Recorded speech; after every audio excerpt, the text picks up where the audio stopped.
One of the toughest hurdles for some job hunters can be overcoming an arrest record that can stay with you forever.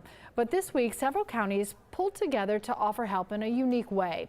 11 Alive's Bill Liss, who serves as a volunteer attorney with the Georgia Justice Project, helping people clear their arrest records, was there for it all. Almost 1,000 people jammed the Impact Event Center in East Point this week. They were looking for jobs offered by 35 of Metro Atlanta's top employers. But this job fair had an unusual twist. It was a first-of-its-kind effort by the Solicitor Generals of Fulton, DeKalb, Clayton, and Douglas counties to help job candidates fast-track the restriction and the expungement of arrest records. Most people don't look at their records or don't know what's on there. There's been years past and something has happened.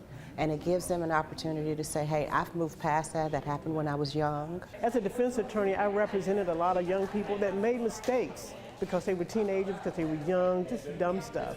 And it affected them for the rest of their lives. Fulton County Solicitor General Keith Gamage hopes that joint programs like this one expand throughout the state. We've spoken with prosecutors from across the state who are interested, and we hope that this model, this collaboration, suggests to them that it's the right thing to do and that it is the just thing to do. The alternatives can be daunting and lifelong.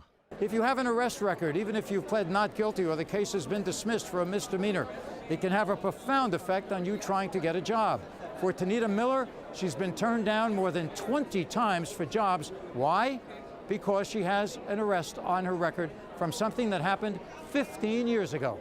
I want to move forward into trying to get back into the medical field. Miller has 2 children, both of them in college, and she wants to move on with her life and with a full-time job. The job that I want to do, I cannot do it because of my background, and that's hardship. And it's making it hard for me to pursue and go on because of my background. If I get my background clean, I can get any job I want. I can go anywhere I want, and I could be happy. This is for our production line. Yes, ma'am. So our syrup plant. Georgia is one of 10 states that does not restrict convictions. The Georgia Justice Project and others are working around the clock with legislators to change that. 4.2 million Georgians have a criminal record. So if you have a conviction in Georgia, unfortunately, the law doesn't really allow you to deal with it, to get it off, to be able to get a job. Doug Amar, the executive director of the Georgia Justice Project, sees the bright side for Georgians. My hope is that the Georgia law will come to a place where we can essentially not just forgive, but to really recognize and honor rehabilitation. If you're looking for more information about what your criminal record might entail and if you could get those charges cleared, you'll find this story on 11alive.com.